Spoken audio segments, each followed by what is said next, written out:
Hi everyone, welcome to a new video. I know it's been a few days since I've posted, but that's because I am actually working on a couple other different projects that are definitely occupying my time and brain power. I think they are going to be valuable additions to this cryptocurrency space.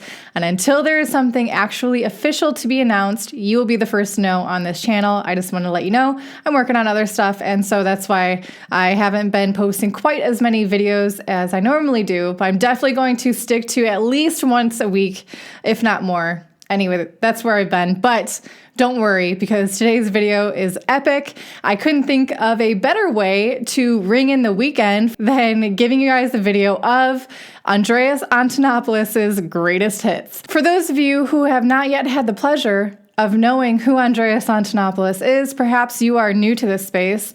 Well, today's video is just for you. He is someone who is well-versed in things like Bitcoin, cryptocurrencies, distributed systems. He's a computer scientist. He really has a skill of helping people understand really the gravity of Bitcoin, of cryptocurrencies, what it's fighting against, and why we should care. So, if that didn't pump you up enough, I think this video you'll be feeling differently at the end of it, that's for sure. Hopefully it will help you guys hold a little harder and get a little bit stronger comfort with this whole cryptocurrency space. For those of you who might have been on the fence, not really understanding what it's about, Andreas Antonopoulos is an amazing source of information for you in this space right now. So let's get into today's video. Let's see what Andreas has to say.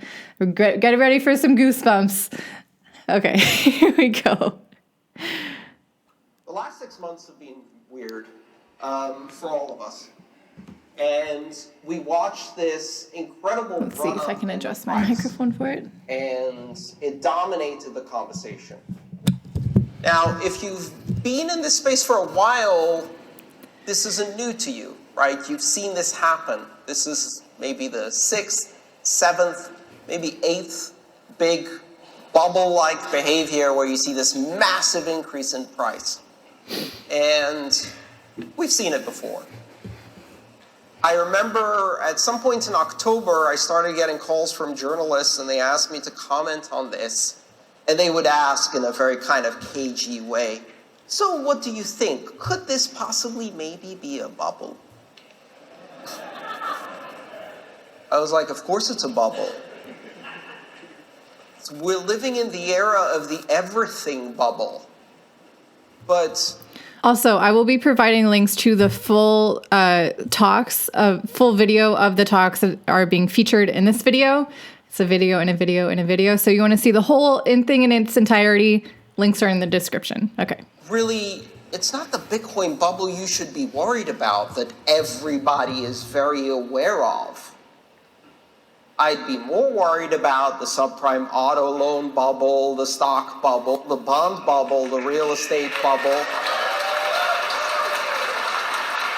the student loan bubble, the debt bubble, the foreign exchange bubble, the FANG bubble, the tech bubble, the everything bubble. Yes, Bitcoin is a bubble, the most obvious of the bubbles right now.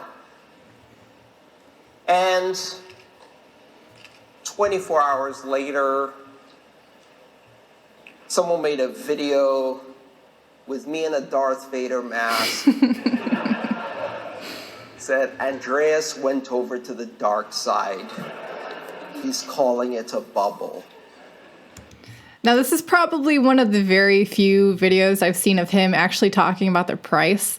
You know, they say, come for the price, stay for the principles, and he is definitely good at reminding us of the principles. It allows you to shorten the distance between buyers and sellers and remove all of the points of friction and control, which means lower cost, it means faster service, and it means a more direct interaction between the person providing the service and the person consuming it, so that we can start behaving like human beings that interact with each other. If I buy something from someone directly, I know who they are. I don't need 3 intermediaries of trust in between. Not only does disintermediation remove these, but the other insidious problem of intermediaries is control. Yep. Because they're not not just going to take a cut of everything they do, they're now going to start telling you what you can and cannot sell, to whom you can and cannot sell, and that to which list country is you growing can and cannot every day. send money.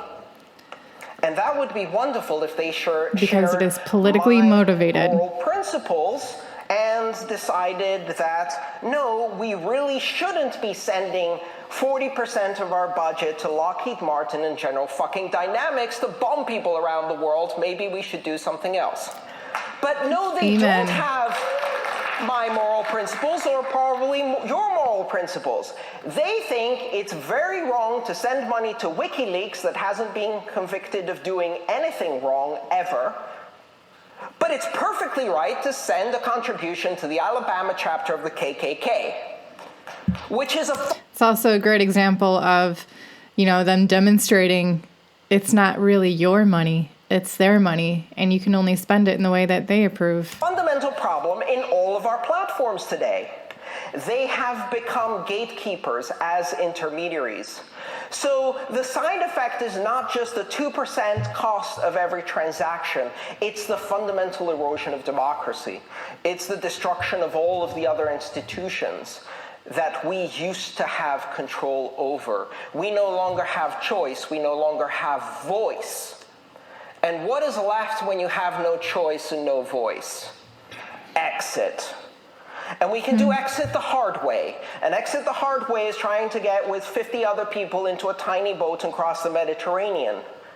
A man-made crisis. But exit the slightly less hard way is saying, I'm opting out. I am leaving your centralized parasitical system, and I am choosing to use decentralized platforms. I'm using decentralized platforms for my money. Buy Bitcoin I'm using sign decentralized here. platforms for my payments. But I'm also using decentralized platforms, perhaps in the future, for my speech, for my publishing, Social media, for my corporate organization, for all of the smart other contracts interactions that require trust, where trust used to be a function of hierarchy, and it no longer is. Trust is now a protocol. And when we have the technological tools to take trusted institutions and convert them into a peer-to-peer protocol, we take back that control. We remove the intermediaries. We cut off the flows. If you want to stop a parasite, you have to stop feeding it first. Yes. And so Favorite quote. That's what this is about. And these parasitic organizations keep arising because nothing has changed in the fundamental architecture. If the architecture is a pyramid, someone will climb to the top. Changing people at the top doesn't change the architecture. For those of you who are really into politics and think that your vote counts, you're just voting for the new top of the pyramid. Or, I don't think politicians are the top of the pyramid. I think central bankers are. But that's an excellent point, is changing the head of the pyramid doesn't change the shape and function of the pyramid. I think he's going to explain a little bit right now. Let me go back again. If the architecture is a pyramid, someone will climb to the top. Changing people at the top doesn't change the architecture. Corruption will flow upwards and they will become corrupt too. You cannot stop that by saying, be better, Amazon. Be better, people. Don't be evil. What a great slogan. You can't fix it. Google fully gave up and they actually took away that slogan. They don't even have that anymore. Pretty much, I think that's a sign of admission. We have to change the fundamental architecture. And the fundamental architecture, the reason this can be done by large corporations is because of centralization, is because they have taken the convenience of the one-click buy and the convenience of the profile share and all of the little micro violations of privacy, and they have built a massive information cartel that delivers billions of dollars that allows them to centralize and become parasites. Not only that, it's pretty much social engineering. They can modify your behavior based on their ad placements, based on tracking your location, based on tracking, like you said, your clicks and your attention. And they can direct people to buy whatever they want to buy, which is scary because that's something that I always say is don't vote for the politicians, vote with your dollar, vote with what you do with your value. Where you assign your value is where you are assigning your vote. And now it's like they're definitely achieving a hack on that where they can then control subliminally, because I'm sure a lot of people don't even realize it, hopefully, that they're being socially engineered to vote with their dollar in a way that still works for the powers that be. The message that Bitcoin brings, and the reason it's so strongly resisted, is because it says, we don't need your permission, your regulation isn't working, you can't scale to solve the problems of this planet. Because at a very fundamental level, your architecture is wrong. Yeah. And the architecture we want is peer-to-peer. It's flat, it's decentralized, it's end-to-end. It innovates at the edges without permission, and innovations flow up and are part of everybody's experience. That's the architecture we want, peer-to-peer. That's why it matters, not just in money, in corporate governance, in law, in voting, but first, and most importantly, we have to starve the parasites. And the first thing that needs to be broken is the cartel of money. And the way we do that is by exiting and using peer-to-peer money. If you want to learn why you should definitely be considering the big banks, the centralized banks, or the central banks, and like the Federal Reserve and the IMF and the World Bank as a cartel, definitely check out the book. I've been saying it a lot in most of my recent videos because I've been reading it, but definitely lays out exactly why it is a cartel, and it hits all of the points of the definition of a cartel in that book, The Creature from Jekyll Island by Edward Griffin. This has never happened before. Talk number 3. This whole video is 1 hour long. I'm not sure that I'm going to do this whole thing unedited. I'm probably going to cut out some things because I think an hour is an awfully long video for me to post. But again, a link to this video and also a link to the specific speeches that this video is choosing to highlight. All of that down in the video description. Every child born today will never live in a world where cryptocurrencies didn't exist. We'll never live in a world before the internet. We'll never live in a world before Bitcoin. We'll never live in a world before individual freedom in commerce. And so, this person who grows up with a system like that doesn't know that it's not always been like that. Can you imagine how that flip would be from someone like people like us who have always, since, until Bitcoin was created, was always only exposed to centralized control of the money flow and creation. Now to have the opposite exposure of only knowing the other option that exists, I mean, people are calling Bitcoin dead. I'm going to say that's going to be it for fiat money, fiat currency. It's not money. It's definitely not a store of value. That is just going to solidify the existence of systems that encourage that kind of freedom. That's pretty goosebump inducing, if I might say so myself. That little realization there. Anyway, let's see what else he says. A young student of economics at university is given a paper, and they have to write about the history of central banking. And they're struggling, because they can't understand why any people would allow the entire nation's finances to be decided by a group of 12 people who are unelected and meet every Friday in person and then announce to the rest of the economy what the interest rate will be. Exactly. People allowed this to happen. We all have a responsibility here. It's mind-blowing. See, but next one one. of the reasons Bitcoin was created, and one of the reasons it's important, is because it is neutral, because it is independent, because no one can control it, because no one can change its issuance, because no one can create it out of thin air. So again, at some point, hopefully you never have to make this choice in your life because you can always have the freedom to choose one currency versus another. But at some point you might be forced to choose between the bankers who brought you the Great Depression and the geeks who brought you the internet. And I hope you make the right choice. I don't think that would be a very difficult decision. Then again, if you hear some of the people in the whole blockchain, cryptocurrency, Bitcoin space talk, you might think that the goal of all of this is to eradicate government money as the first step towards eradicating government altogether and replacing all currencies with Bitcoin. One coin to rule them all. World domination. Ooh, I'm actually really curious to see what he has to say about this because he has been known to be definitely a Bitcoin proponent. He has addressed Ethereum in the past. He's written a book about it, certainly. But let's see what he has to say about this. I'm not of that opinion. Yes, thank you, Andreas.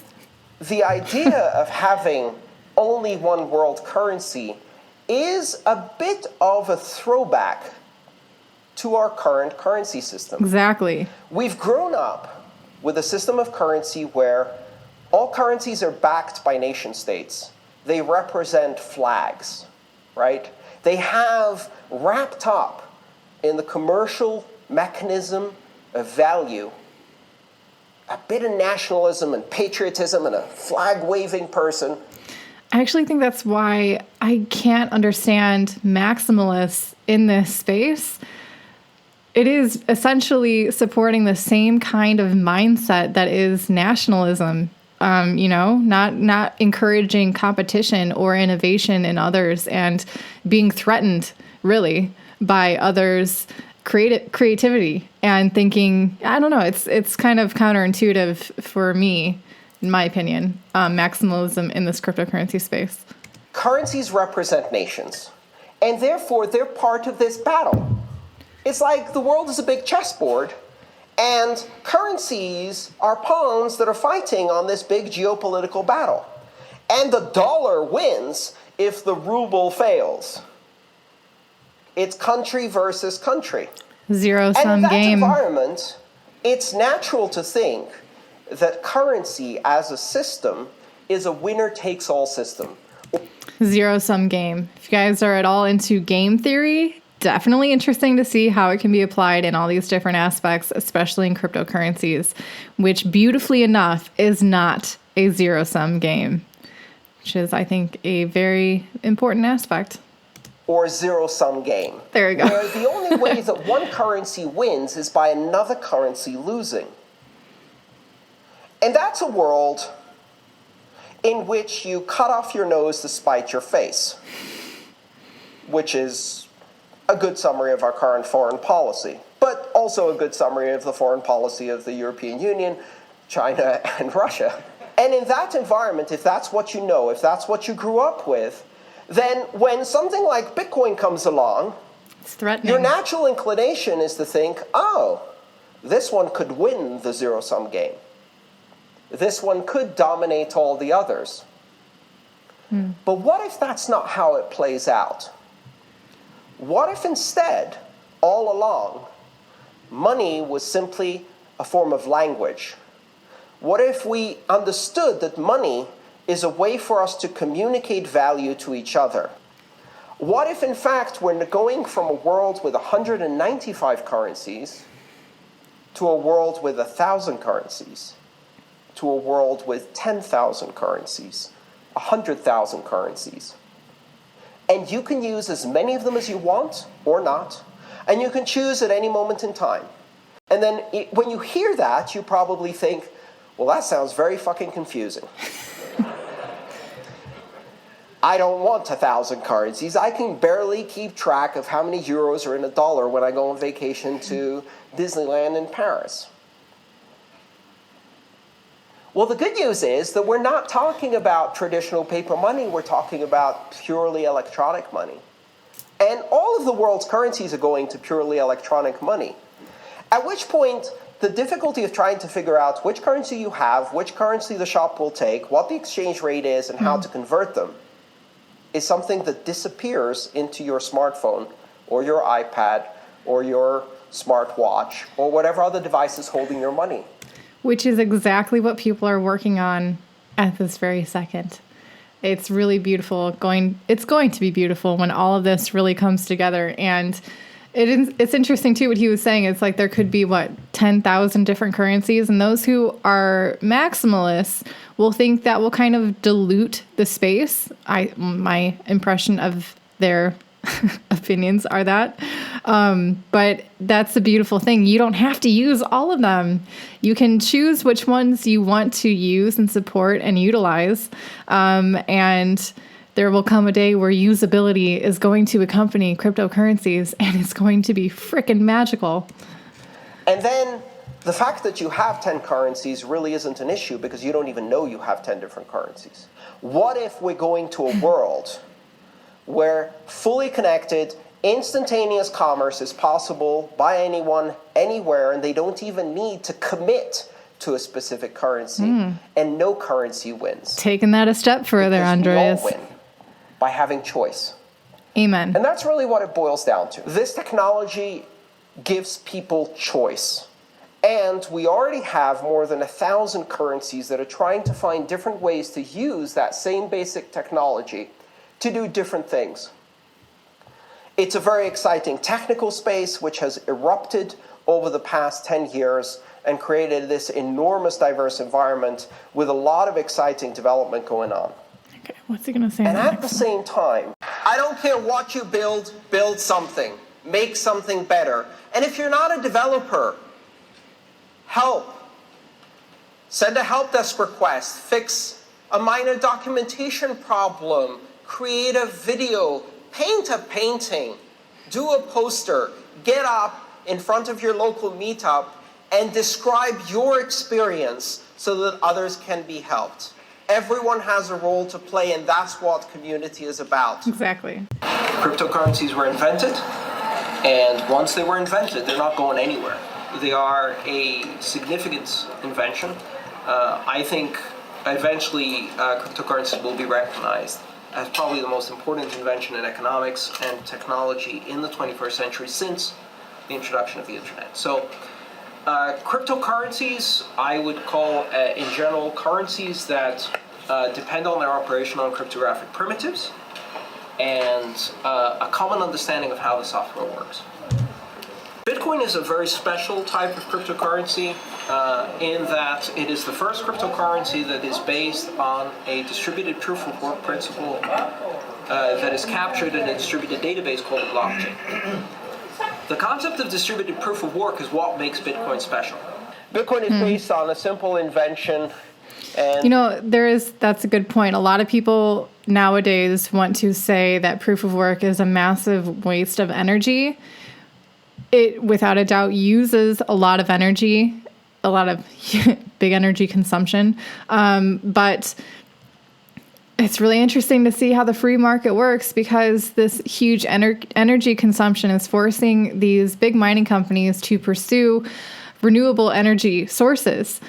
Not to mention the fact that it's not exactly a waste of energy, because for it to be supporting a revolutionary new invention for money that gives people the kind of autonomy and freedom and opting out of their current systems, I wouldn't really classify that as a waste of energy. I think it's essential, and there are far worse things that people are using, energy consumption is being used for.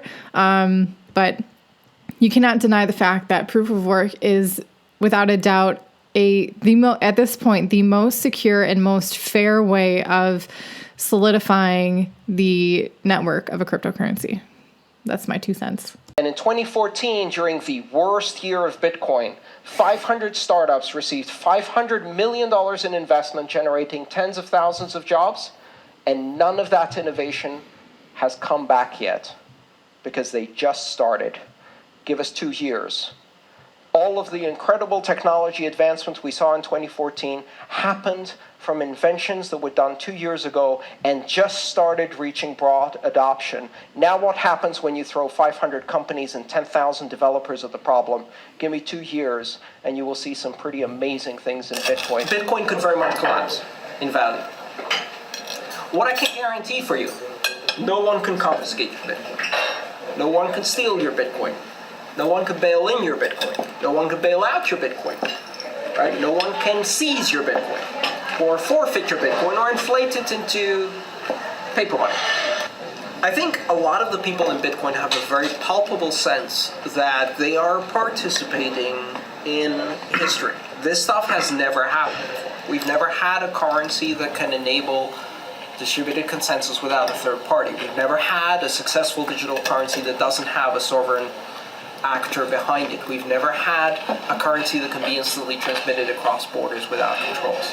2 years ago, I mean, come on, if that doesn't get you pumped up, I don't know what will. they were saying this is all a complete joke. It's all just a whole pile of BS. It's a Ponzi scheme. It's a crazy libertarian dream. And of course, that message started becoming less and less credible as this little relentless anomaly of technology refused to die. So while journalists are writing yet another obituary for the death of Bitcoin, I look at an ecosystem of openness. I look at an ecosystem that is generating jobs in an economy that is mostly dead. I'm looking at an ecosystem that has some of the smartest people I have ever met, creating the most amazing innovations.